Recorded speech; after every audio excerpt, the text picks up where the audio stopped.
ancien combattant au Bois-le-Prêtre pendant la guerre 14-18.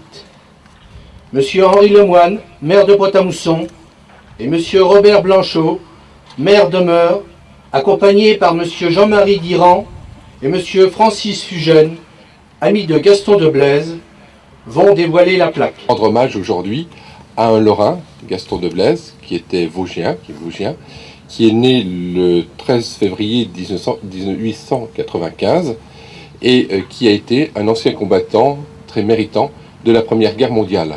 Gaston de Blaise, qui a vécu cette guerre au sein de la 19e compagnie du 356e régiment, a souhaité mettre en œuvre son talent, puisque vous avez vu que sur cette plaque, il est inscrit qu'il est sculpteur.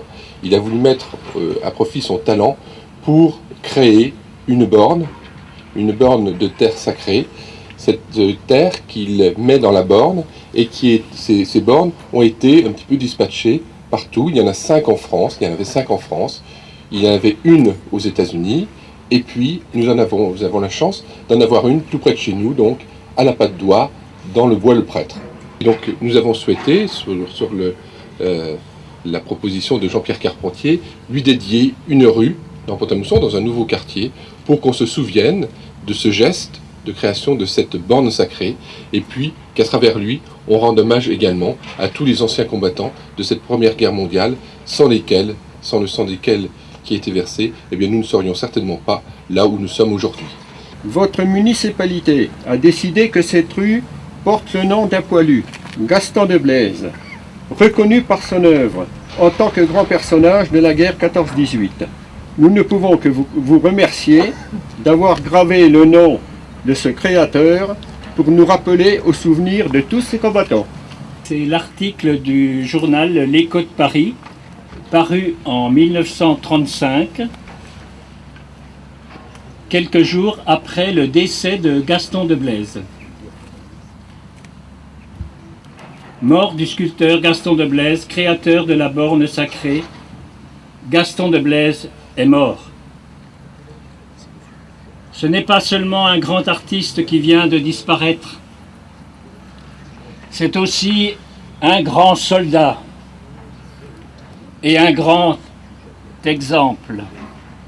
Médaillé militaire, titulaire de plusieurs citations gagnées comme agent de liaison à la 19e compagnie du 356e régiment d'infanterie, volontaire pour toutes les corvées, pour tous les sacrifices, prenant la place des plus âgés,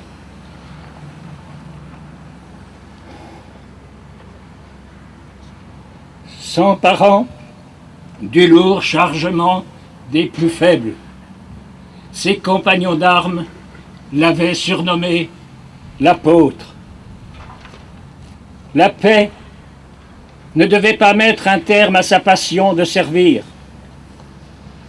Parcourant un jour les pentes bouleversées du Bois-le-Prêtre, où il avait supporté les misères les plus grandes, souffert le plus durement, subi les assauts les plus terribles, Gaston de Blaise ramassa une poignée de cette terre sacrée et décida de l'enfermer dans une borne de pierre qu'il sculpterait.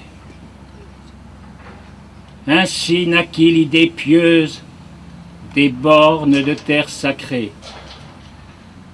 Une fut édifiée à Meure dans la Haute-Marne, au cœur du pays natal de l'artiste. Une autre aux Invalides dans la chapelle du soldat inconnu. Une troisième en Amérique à Washington. D'autres sur le récif du Guernic pour le marin inconnu, au large de Quiberon. En Corse, en Touraine.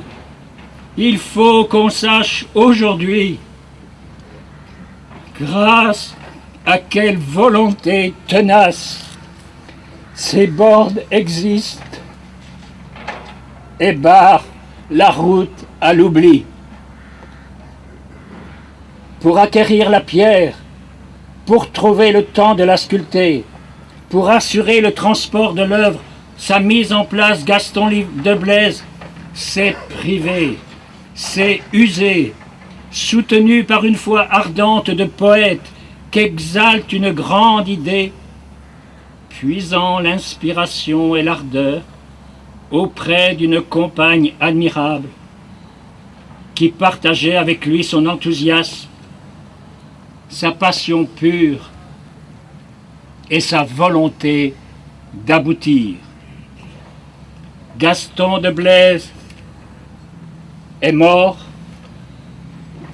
mais son œuvre subsiste et vivra. Les élèves de l'école Pompidou vont nous interpréter la Marseillaise.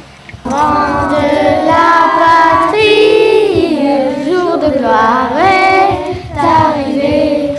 Contre nous de la tyrannie, l'étendard sanglant élevé, l'étendard sanglant élevé.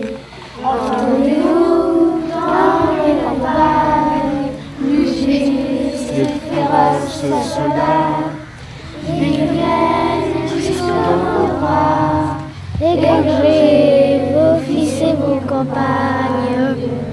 Aux armes, citoyens, formez vos bataillons, marchons, marchons.